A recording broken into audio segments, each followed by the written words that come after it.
Actually मेरा claim number है 039।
Good morning everybody.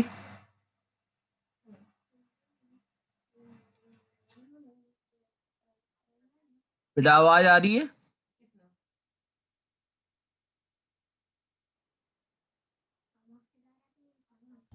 Yes sir. तो 56,000 का हमारा क्लेम था, जिसमें तो से आज हम लोग जो हमारा है कोई claim हुआ है। ट्रांजिटिव क्लोजर के बारे में बात करेंगे। ये हम लोगों ने पिछली बार स्टार्ट किया था, इसी को आगे हम लोग पढ़ना शुरू करेंगे और एडजेसेंसी मैट्रिक्स के बारे में भी आज काम बात करेंगे।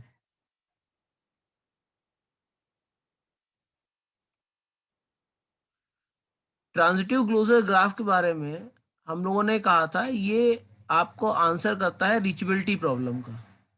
रीचेबिलिटी प्रॉब्लम क्या होती है कि किसी एंड से किसी एंड तक हम कैसे रीच आउट कर सकते हैं।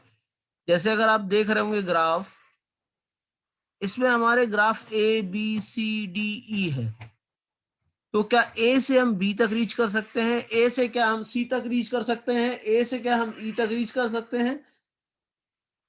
ये रीचेबिलिटी बताने के लिए हम लोग ट्रांजिटिव क्लोजर ग्राफ का यूज करते हैं। ये पिछली बार हम लोगों ने डिस्कस किया था। क्लियर है बेटा?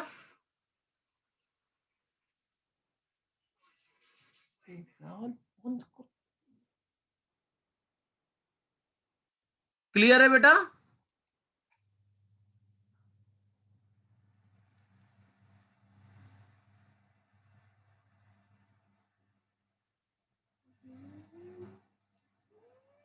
बेटा ये चीज क्लियर है?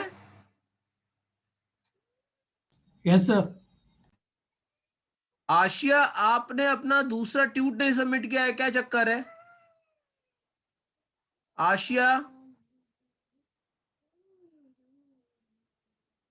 आशिया,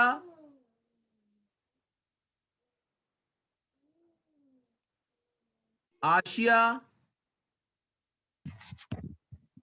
जी सर, अभी नहीं सबमिट किया है। तो आप अब कब सबमिट करोगे? आप मतलब क्या अब जब सब खत्म हो जाएगा तब सबमिट करोगे बेटा? नहीं सर, कर देंगे आज। मतलब मैं 0 चढ़ा दूं तभी आप लोग मानो? मैं नहीं चाहता कि आपको इस तरह से प्रॉब्लम हो। सॉरी सर, आज कर देंगे। ओके, तो ट्रांजिटिव क्लोजर के बारे में हम लोग बात करेंगे। और हम लोगों ने एक डेफिनेशन पढ़ी थी ट्रांजिटिव क्लोजर की, जो अगर हमको ज्यादा समझ में भी नहीं आई तो ज्यादा कोई प्रॉब्लम नहीं है, क्योंकि इसका मतलब यह है कि किसी भी ग्राफ जो सेट होता है वर्टिसेस और एजेस का, उसमें किसी भी वर्टिसेस वी से ई जो सेट ऑफ एजेस हैं, वहां पे ट्रांजिटिव क्लोजर ग्राफ के लिए हर वर्टेक्स यानी हर वर्टेक्स का एक ना एक एज होना चाहिए किसी भी पॉइंट पे रीच आउट करने के लिए। तो हम कहेंगे कि ये जो ग्राफ है वो हमारा ट्रांजिटिव क्लोजर है।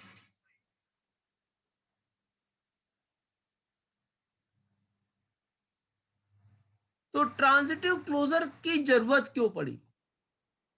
क्या फायदा है ट्रांजिटिव क्लोजर ग्राफ का?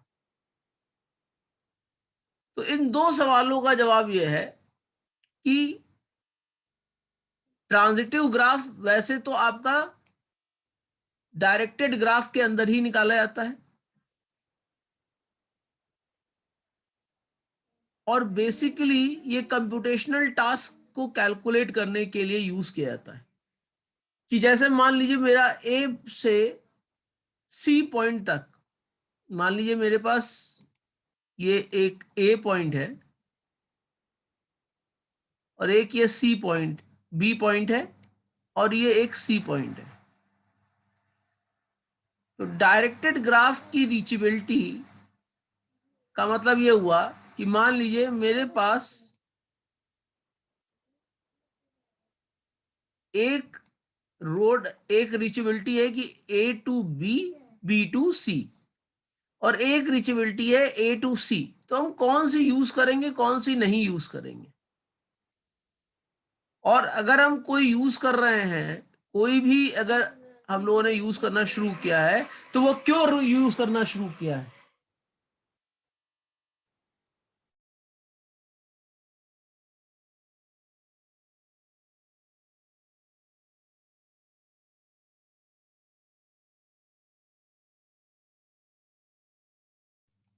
क्लियर है बेटा? तो इस तरह की एनालिसिस में, जैसे आपने एक वर्ड सुना होगा, सप्लाई चेन मैनेजमेंट। सुना है कि नहीं सुना है?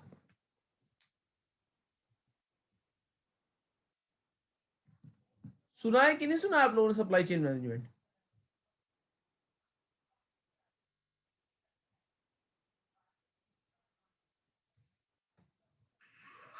बेटा सप्लाई को मैनेज करने के लिए हम जिस चीज का यूज करते हैं उसको कहते हैं सप्लाई चेन मैनेजमेंट।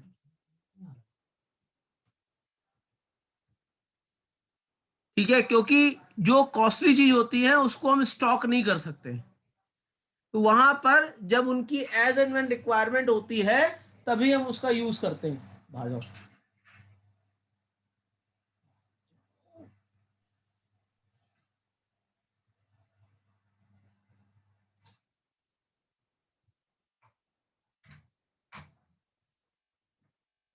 क्लियर है बेटा?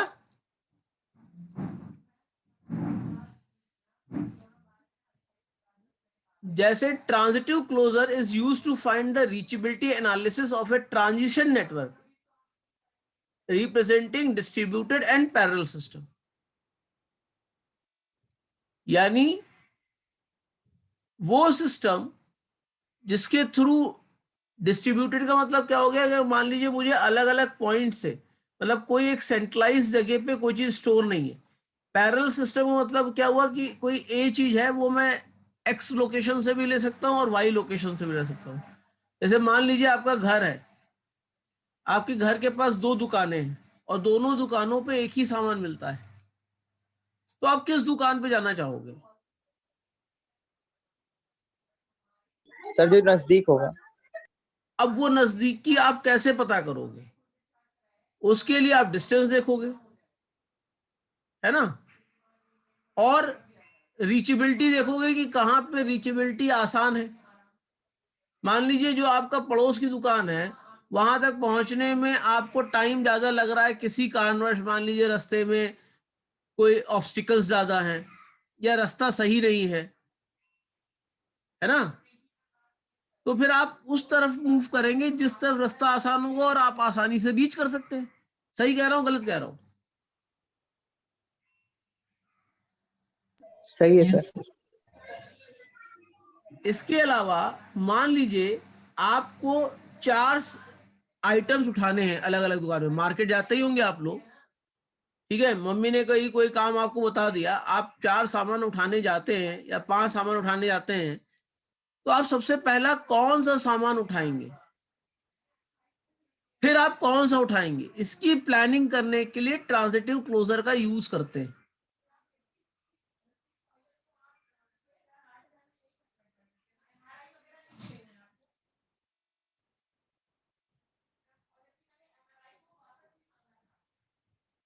क्लियर है ना बेटा मेरी बात? आप लिस्ट जो बनाते हैं उस लिस्ट को अपने हिसाब से यूज करते हैं कि नहीं करते हैं? अपनी सहूलियत के हिसाब से इस्तेमाल करते हैं कि नहीं करते हैं?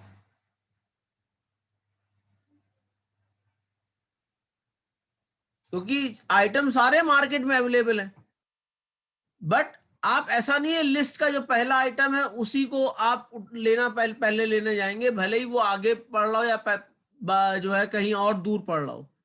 जो क्लोजेस्ट रहेगा पहले आप वहां रीच करेंगे और उसके बाद आप अलग अलग जगहों से सामान को पिक करते हुए घर चले आएंगे। ऐसे ही करते हैं कि नहीं करते हैं?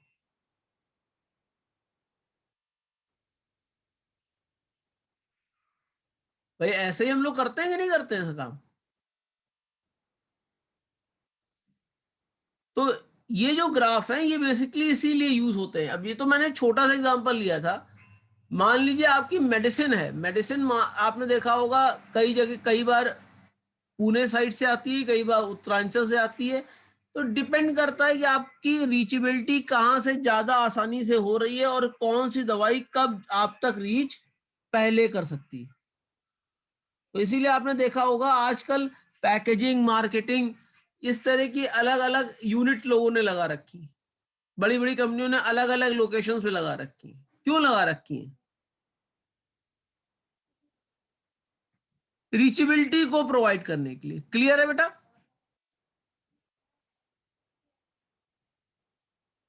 क्लियर है बेटा मेरी बात?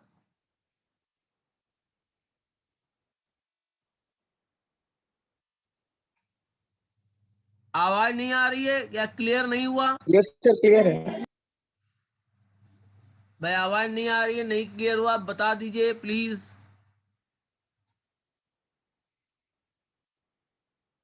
क्लियर है सर। इसके अलावा एक कंप्यूटर में एक वर्ड होता है ऑटोमेटा, जो बेसिकली मशीन्स किस तरीके से प्रॉब्लम को कंपाइल करती हैं उसके बारे में बताता है। और इसका यूज कंपाइलर के कंस्ट्रक्शन के लिए यूज होता है।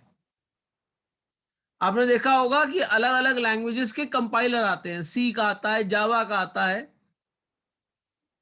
कंपाइलर बेसिकली करता क्या है? ह्यूमन अंडरस्टैंडेबल कोड को कंप्यूटर अंडरस्टैंडेबल कोड में कन्वर्ट करता है, यही काम तो करता है। क्लियर है बेटा? कि कुछ और करता है?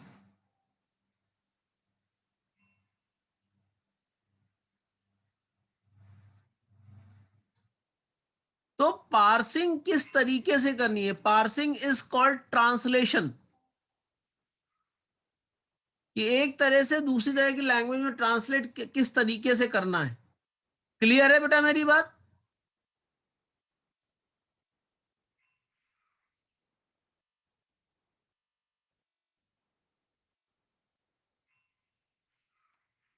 क्लियर है बेटा?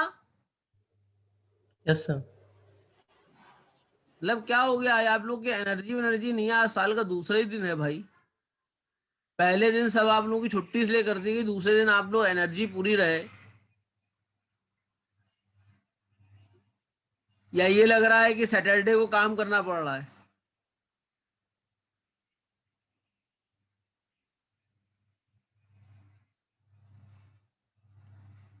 इसके अलावा जो डेटाबेस में आप क्वेरी करते हैं, वो क्वेरी, और यहां पर क्वेरी जो हो रही है वो रिकर्सिव क्वेरी हो रही है। मींस जैसे आपने देखा होगा वाइवा में कई बार सवाल पूछा जाता है कि हमको थर्ड लार्जेस्ट सैलरी निकालनी है, यानी लार्जेस्ट सैलरी नहीं चाहिए, लार्जेस्ट के बाद जो सेकेंड हाईएस्ट है, सेकेंड हाईएस्ट के बाद जो थर्ड हाईएस्ट सैलरी है वो हमें चाहिए।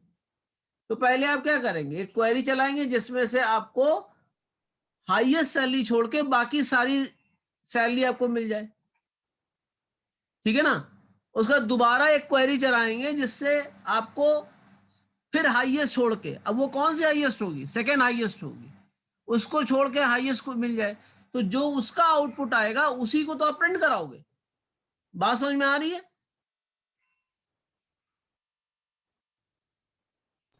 भाई बात समझ में आ रही है? जैसे मान लीजिए मेरे पास ये सैलरीज थी, सबसे ज्यादा बड़ी सैलरी मेरे पास मान लीजिए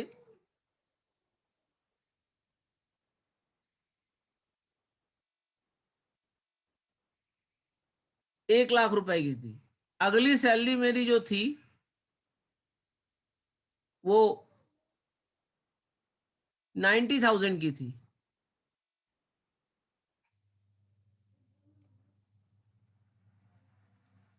ठीक है, और उसके बाद वाली सैलरी मेरी 80,000 की थी।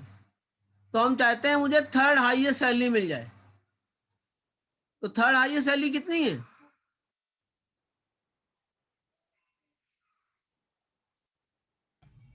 80,000.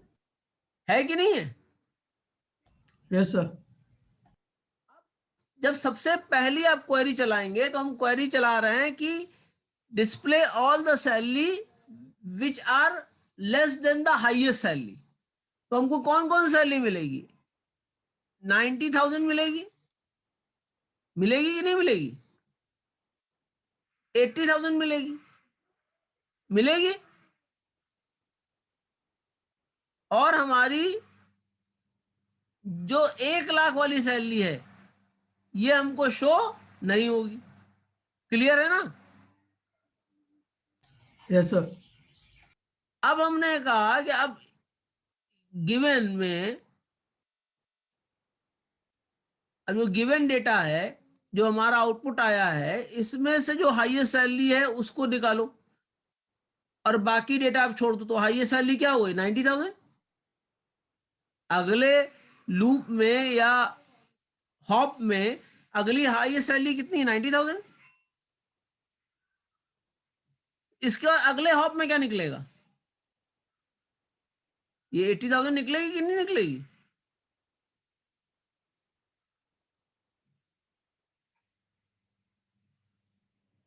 क्लियर है बेटा? ये चीज क्लियर है? Yes, sir. तो इस तरीके की जो क्वेरीज होती हैं वहां आप ट्रांजिटिव क्लोजर का यूज करते हैं कि नियरेस्ट हम किस तरह की लॉजिक लगाएं जिससे कि हमको ये मिल जाए। मान लीजिए हम स्मॉलेस्ट निकालना चाहते थे या सेकंड स्मॉलेस्ट निकालना चाहते थे, तो क्या यही लॉजिक लगाते?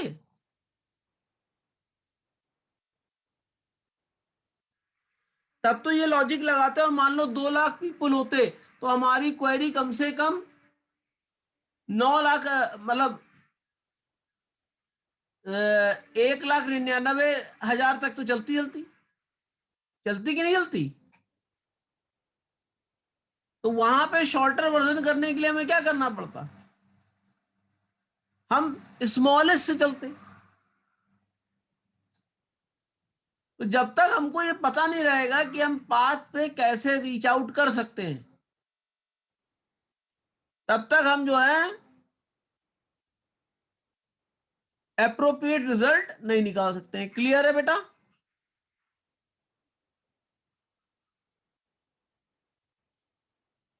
क्लियर है बेटा ये बात?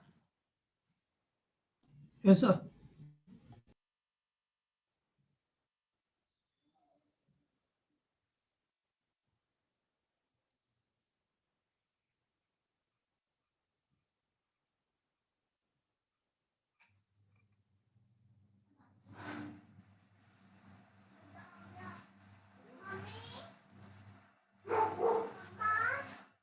इसके बाद आता है एडजेंसी मैट्रिक्स।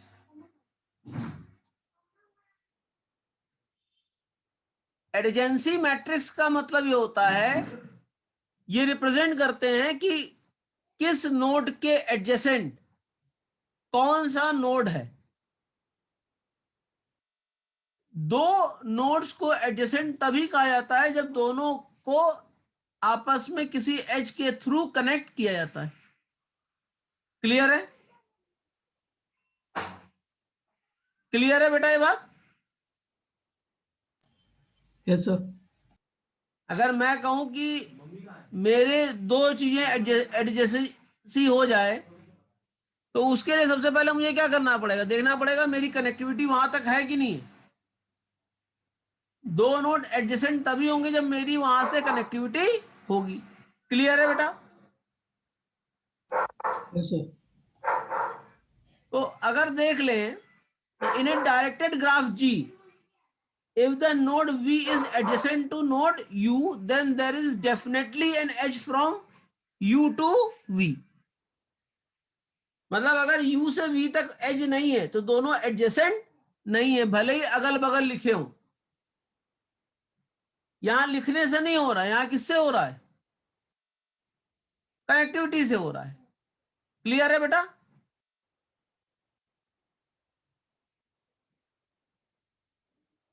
बेटा क्लियर है ये बात? Yes, sir. That is, if V is adjacent to U, we can get from U to V by traversing one edge. For any graph G having n nodes, the adjacency matrix will have the dimension of n cross n. यानी हर point तक reach करने के लिए किस तरीके से हम उसको रीच आउट करेंगे। क्लियर है?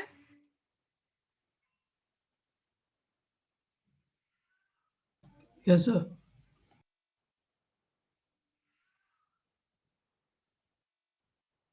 In adjacency matrix, the row and column are labeled by a graph vertex. जैसे an entry Aij in the adjacency matrix will contain 1 if vertices Vi and Vj are adjacent to each other. मतलब Aij की location में 1 आप तब लिखोगे जब दोनों की कनेक्टिविटी होगी। अगर कनेक्टिविटी नहीं है तो आप क्या लिखोगे? 0। क्लियर है? इसको क्लियर करने के लिए अगली स्लाइड पे चलते हैं, आपको दिखाई पड़ जाएगा। यहां देखिए एक डायरेक्टेड ग्राफ है?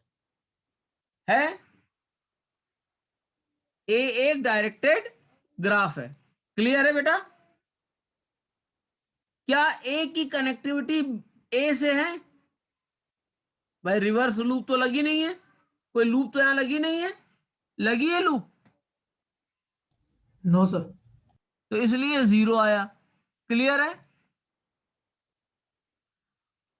ए से बी की कनेक्टिविटी है, Yes, sir. इसलिए 1 आया। ए से सी की कनेक्टिविटी नहीं है, इसलिए 0 आया। ए से डी की कनेक्टिविटी है, इसलिए 1 आया। और ए से ई तक की भी कनेक्टिविटी नहीं है, इसलिए क्या आएगा? 0 आएगा। क्लियर है? क्लियर है बेटा ये बात? Yes, sir. Yes, sir.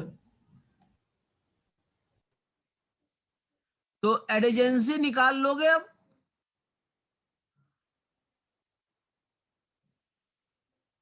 एक और आप देख लो, जैसे बी है, ये डायरेक्टेड ग्राफ है विद लूप।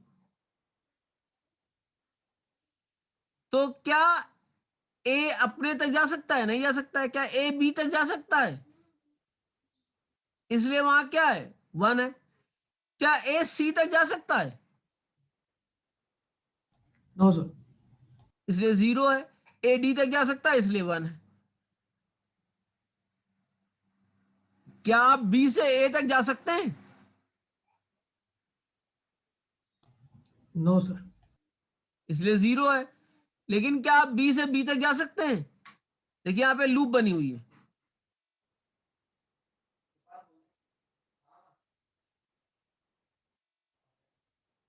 क्लियर है बेटा? हाँ, sir. और बी से अगर सी तक जा सकते हैं, और बी से डी तक जा सकते हैं। क्लियर है? Yes, sir. अब इसी तरह देखो बी के लिए, बी से क्या बी तक, वो सी से क्या सी तक आ सकते हैं? सी से क्या ए तक आ सकते हैं? सीधे Yes, sir. हैं?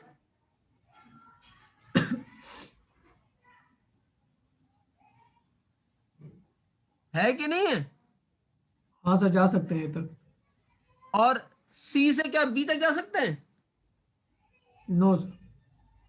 और सी से डी तक के? हाँ सर, जा सकते हैं। क्लियर है?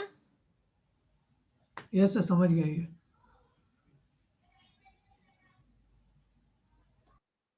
क्लियर है ना बेटा ये सब चीजें? ये डायरेक्टेड ग्राफ की बात थी।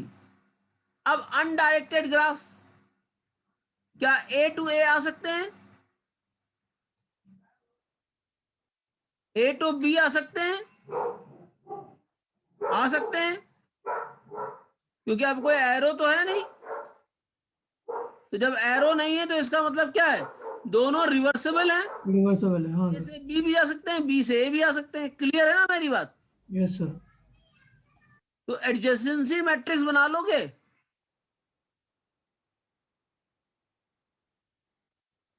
भाई डायरेक्टेड ग्राफ मिल गया, अनडायरेक्टेड ग्राफ मतलब विद लूप मिल गया, अनडायरेक्टेड ग्राफ मिल गया, ठीक है। अब वेटेड ग्राफ में आप क्या लिखते हो, वेट लिखते हो। वेट लिखते हैं, हाँ सर, बना लेंगे सर। इसमें कोई प्रॉब्लम तो नहीं है। No sir.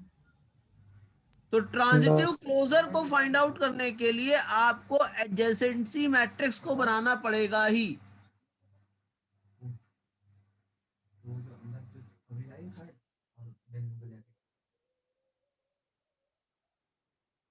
ठीक है। Yes sir.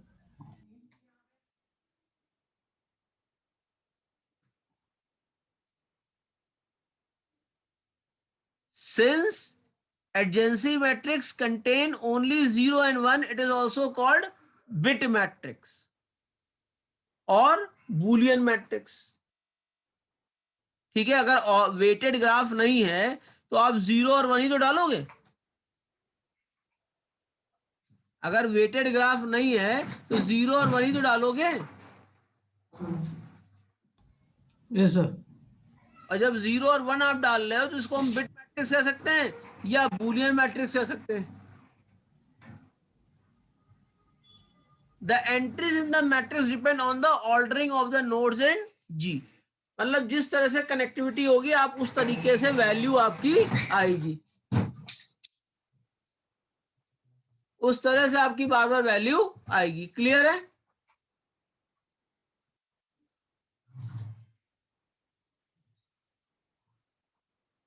और अगर आपका ऑर्डर ऑफ नोड्स में चेंज आ रहा है तो जो रिजल्ट आएगा वो भी आपका डिफरेंट एडजेंसी मैट्रिक्स को रिजल्ट करेगा। क्लियर है? क्लियर है बेटा ये बात? Yes sir.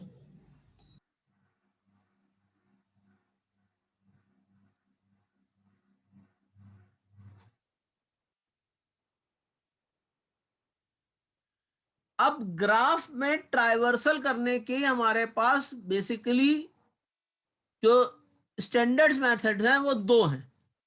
हम लोगों ने पिछली बार पहले भी हम लोगों ने डिस्कस किया था कि अगर आपको ग्राफ को ट्राइवर्स करना है तो एक है हमारे पास बीएफएस जिसे कहते हैं ब्रेथ फर्स्ट सर्च, और एक है डीएफएस जिसे कहते हैं डेप्थ फर्स्ट सर्च। तो हम ये दो मेथड आगे के सेक्शंस में डिस्कस करेंगे। क्लियर है?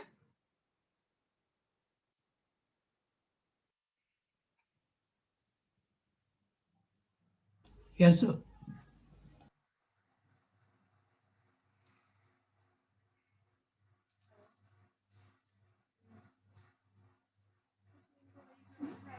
जो बीएफएस है वो आपका ग्राफ में सर्च करता है, किसी भी मतलब सर्चिंग एल्गोरिथम है बेसिकली कि किसी भी नोड हमें ग्राफ में मिलेगा कि नहीं मिलेगा। तो इसके लिए ग्राफ में जो सर्च करता है एल्गोरिथम, तो ये बिगिन करता है एट द रूट नोड और एक्सप्लोर करता है सारे नेबरिंग नोड्स को। Then for each node of those nearest node the algorithm explore their unexplored neighbor nodes, और तब तक करता रहता है जब तक ये अपने गोल को अचीव नहीं कर लेता।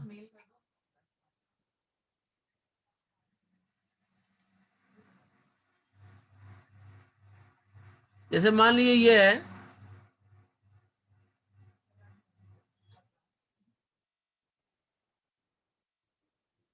और उसके बाद मान लीजिए इस तरीके से है।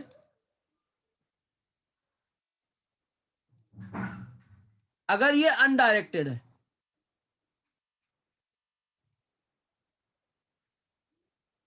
ये तो आप ट्री देख रहे हैं एक तरीके से।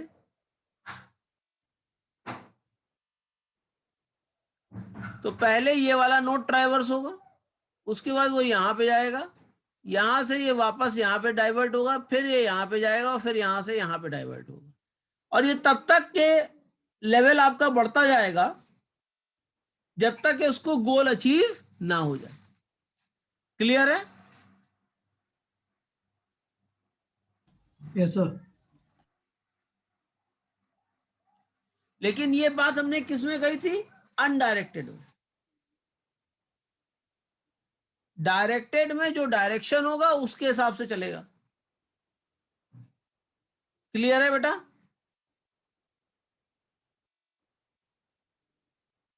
Yes sir.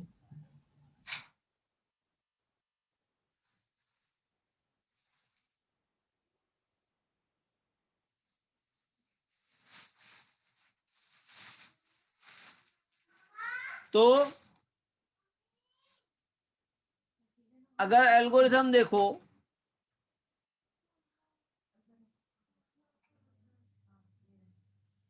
मान लीजिए सबसे पहले हम क्या करेंगे, अगर ब्रेथ फर्स्ट एल्गोरिथम को पढ़ना शुरू करें, सबसे पहले स्टेटस को हमने 1 किया, यानी हमने एक फ्लैग ऑन किया कि हमने स्टार्टिंग शुरू कर दी, और हम पहले लेवल को सर्च करने जा रहे हैं।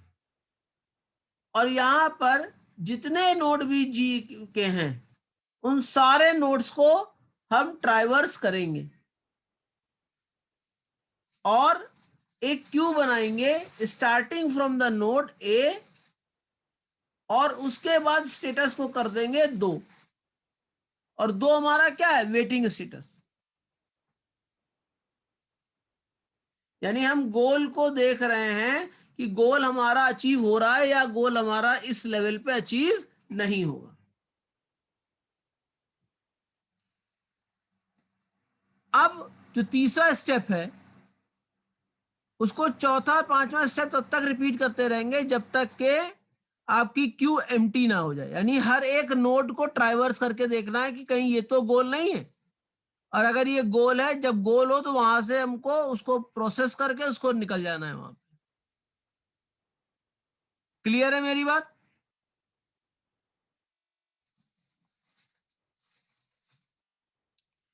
आप किसी चीज की सर्चिंग कब तक करते हैं? जब तक वो चीज आपको अचीव ना हो जाए। अचीव ना हो जाए। तो यहां पे हमने पहले क्या किया, हमने स्टार्टिंग नोड से शुरू किया, स्टार्टिंग नोड ए मानकर, और जितने भी नोड थे उनको उनकी एक क्यू बना ली, और स्टेटस को हमने क्या कर दिया? वेट कर दिया कि हम अभी गोल का वेट कर रहे हैं। अब हमने जहां पे क्यू क्रिएट की थी, अब क्यू को हमने डी क्यू करना शुरू किया। तो सबसे पहले जो आया है वो सबसे पहले निकलेगा। You always follow the FCFS। Follow करते हैं कि नहीं करते हैं FCFS? भाई क्यू क्या फॉलो करता है?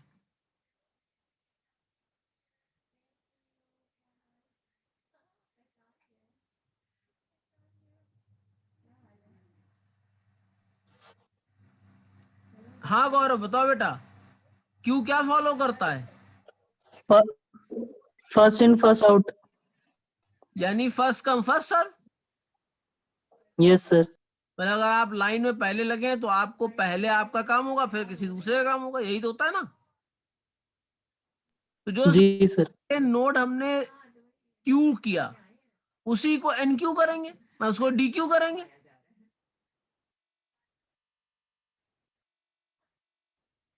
उसको करेंगे कि नहीं करेंगे? तो जैसे ही पहला हमको नोड को हमने DQ किया, उसके बाद हमने स्टेटस को चेक किया क्या, और उसका स्टेटस क्या कर दिया? 3 कर दिया। यानी ये वाला नोड क्या हो गया हमारा? प्रोसेस्ड हो गया।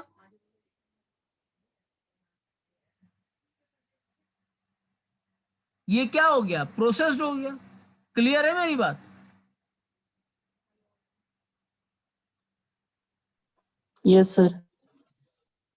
अब जो नोड हमने प्रोसेस किया था उसके सारे नेबर्स जितने थे, नेबर्स क्या हुए, अगर उससे कोई कनेक्टिविटी एज किसी भी नोड पे जा रही है उसको फिर से हमने क्यू कर लिया, फिर से हमने क्यू कर लिया और उसको रेडी स्टेट कर दिया। और रेडी स्टेट का मतलब क्या है, स्टेटस इज इक्वल टू 1। यानी यहां फ्लैग है और फ्लैग को हम किस किस स्टेटस में ले जा रहे हैं, 1 2 3। 1 का मतलब क्या हो रहा है, रेडी। 2 का मतलब क्या हो रहा है, वेटिंग। 3 का मतलब हो रहा है प्रोसेसिंग। क्लियर है?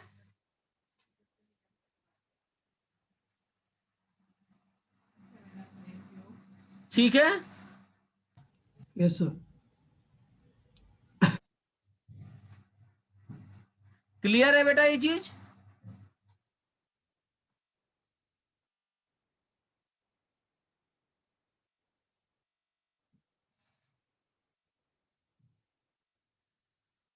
अब क्या करेंगे, अब हमारे जो क्यू में चीजें आ गई हैं अब उसको फिर से प्रोसेस करेंगे और ये कब तक रिपीट करते रहेंगे, जब तक हमारा अपना गोल अचीव नहीं हो जाता।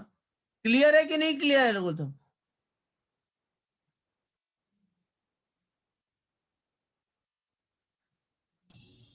क्लियर है सर।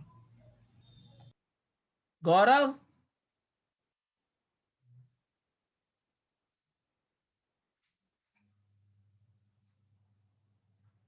गौरव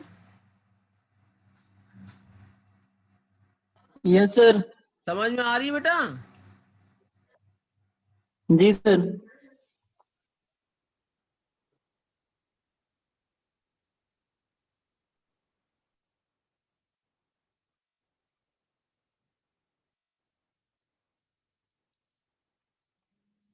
अभी इसका और एग्जांपल ले लेते हैं विद ग्राफ। क्लियर है? Suppose we start examining node A,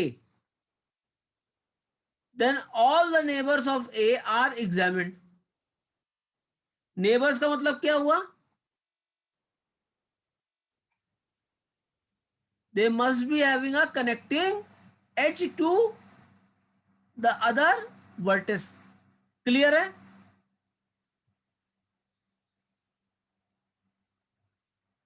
A B का नेबर नहीं है अगर ए से कोई एज बी तक नहीं जा रही है। क्लियर है मेरी बात?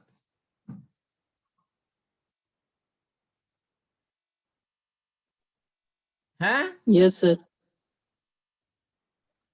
Yes, sir.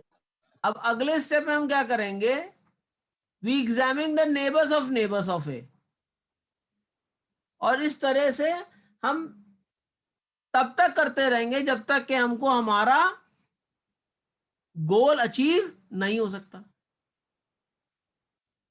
इसका मतलब क्या है कि हमको लिस्ट बनानी पड़ेगी सारे नेबर्स की और ये चेक करते रहना पड़ेगा कि हमने सारे नोड्स को एक्सेस किया है या नहीं किया है ग्राफ में। ठीक है? और ये भी चेक करना पड़ेगा कहीं एक नोड को हमने एक से अधिक बार तो नहीं प्रोसेस कर लिया। क्लियर है मेरी बात? बात क्लियर है बेटा?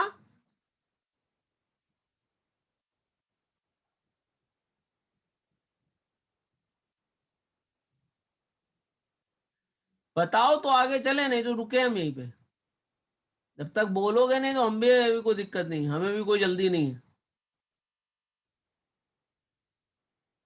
क्योंकि ये एग्जाम में या तो बीएफएस आएगा या डीएफएस आएगा, इन दोनों में से एक जरूर आएगा 100%।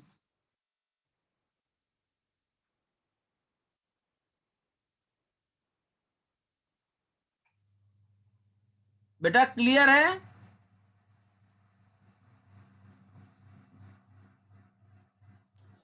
Yes, sir. सा लॉजिक अगर देखो तो ये है कि अगर हम किसी नोड को ट्राइवर्स कर रहे हैं तो वो नोड हम ट्राइवर्स तब तक करते रहेंगे जब तक कि हम गोल को अचीव ना कर लें। जैसे हमने ए नोड को ट्राइवर्स किया, तो अब ए नोड के जितने नेबर्स होंगे वो हमारी लिस्ट में आ जाएंगे। ठीक है, अब मान लो ए के बाद हम बी नोड पे गए, तो बी नोड के जितने भी नेबर होंगे वो हमारे लिस्ट में आ जाएंगे। तो इस तरह से अगर देखा जाएगा तो सिवाय आइसोलेटेड नोड को छोड़ के सारे नोड हमारे आ जाएंगे कि नहीं आ जाएंगे?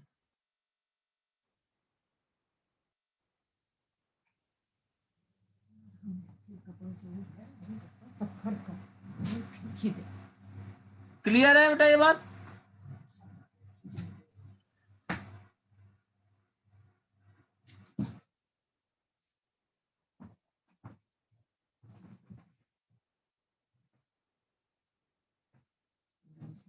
ये चीज क्लियर है?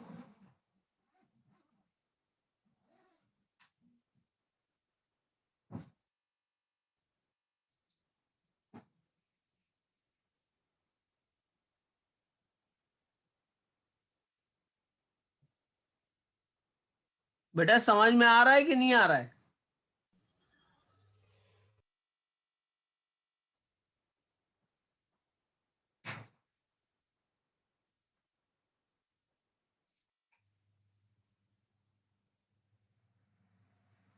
बताइए।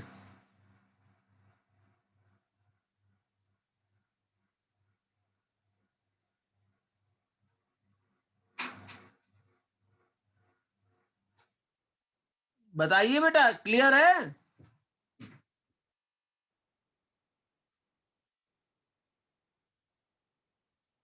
Yes sir.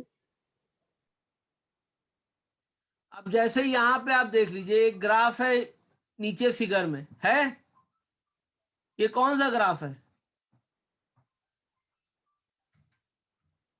डायरेक्टेड। डायरेक्टेड है। Directed sir. डायरेक्टेड है।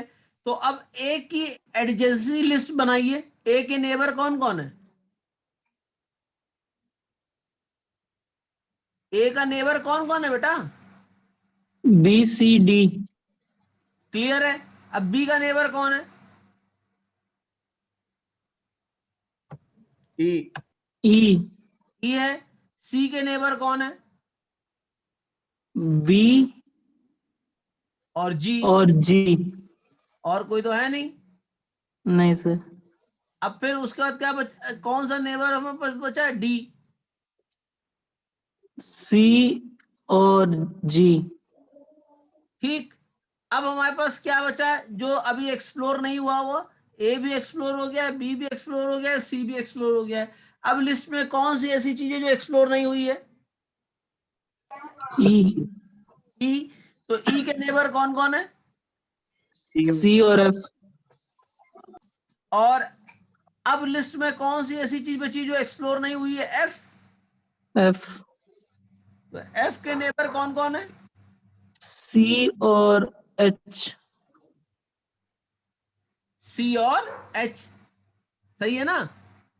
Yes sir. अब कौन सी लिस्ट बची है जो एक्सप्लोर नहीं हुई है? जी। जी।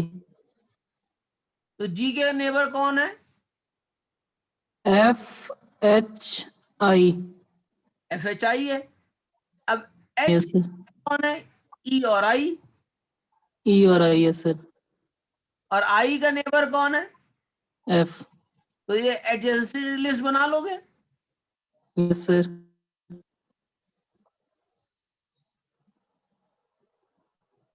और यहाँ पे कुछ चीजें हैं। The adjacency list of G is also given. Consider that G represent the daily flight between different cities. मान लो ये different cities को connect करने की connectivity flights है, and we want to fly from city A to I with minimum stop. That is, find the minimum path from A to I, given that every edge has a weight या has a length of unit. तो इसको कैसे find करेंगे? इस problem को कैसे find करेंगे? इसको सॉल्व करने की कोशिश करते हैं। क्लियर है? क्लियर है बेटा? Yes sir. हमारा सोर्स क्या है? ए। और गोल क्या है? गोल क्या है बेटा? गोल है आई, क्योंकि हमको कहां से पहुंचना है? ए टू आई पहुंचना है, ठीक है ना?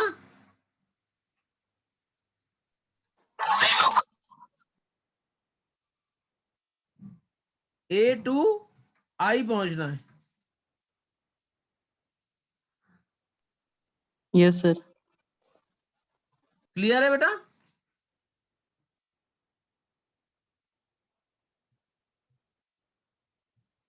तो प्रॉब्लम समझ में आ गई आपको?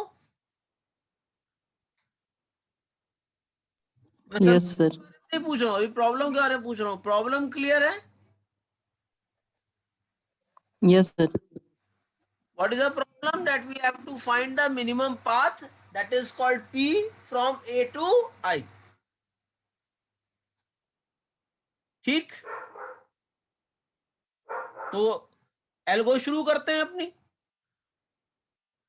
The minimum path P can be found by applying the breadth first search that begins at city A and ends with the city I. अब हम यहां पर दो एरे यूज कर रहे हैं, एक क्यू है, एक ओरिजिन है। क्लियर है?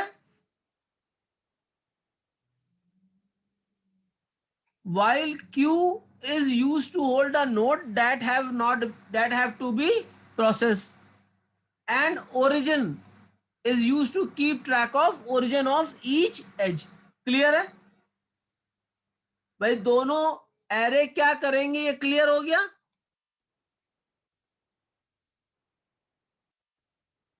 ये क्लियर हो गया बेटा कि नहीं क्लियर हो गया?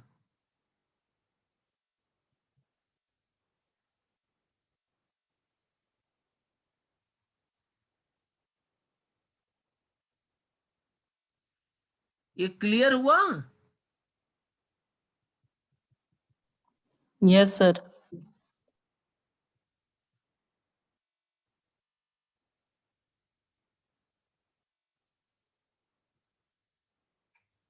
इनिशियली फ्रंट और रियर क्या है? -1, यानी किसी में कोई वैल्यू नहीं डाली गई है, ठीक है? अब एल्गोरिथम को हम चलाना शुरू कर रहे हैं, ठीक है? सबसे पहले हमने क्या किया, जो सबसे पहला इनिशिएटिंग पॉइंट था उसको क्यू में ऐड किया। तो ओरिजिन में क्या डाल दिया? अभी नल डाल दिया, क्योंकि क्यू क्या है, मतलब क्यू में जो नोड होगा वो प्रोसेस हो रहा होगा, और ओरिजिन में वो नोड होगा जिसका हम ट्रैक कर रहे होंगे। क्लियर है ना?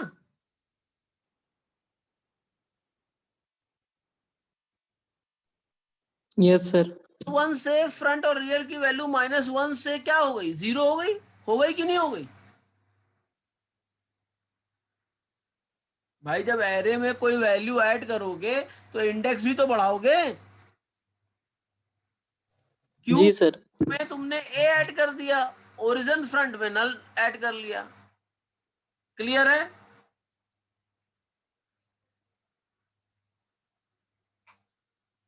अब आगे चलें।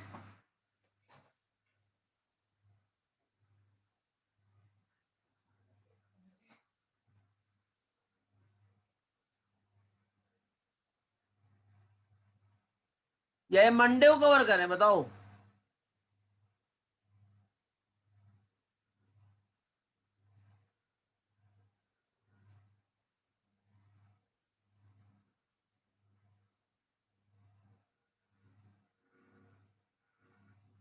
आप कहिए तो आगे बता दूं, नहीं तो कहिए तो मंडे को कवर करूं, जैसा आप बताइए।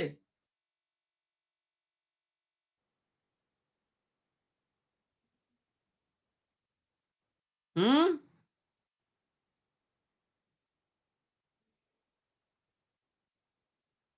क्या करें बेटा?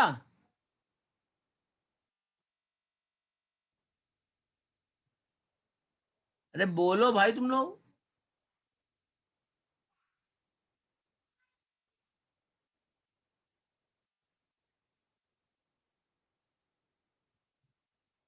बेटा आगे चलें कि मंडे को कवर करें, जल्दी बताओ। सर मंडे को टाइम हो गया सर। अरे टाइम की बात नहीं, इसके बाद तो लंच ही है ना तुम लोग का। नहीं नहीं, एक और क्लास होगा, है ना? जी सर क्लास है। ठीक है, चलो मंडे को कवर करता हूँ। अभी ओके सर। समझ में आ गया, इसको फिर से करेंगे। जी एडजेसेंसी मैट्रिक्स समझ में आ गई, यस सर। और ब्रेथ फर्स्ट सर्च क्या कहता है ये समझ में आ गया। जी सर। तो चलो इसको मंडे को कवर करते हैं, ठीक है बेटा? Okay sir, thank you sir. Thank you.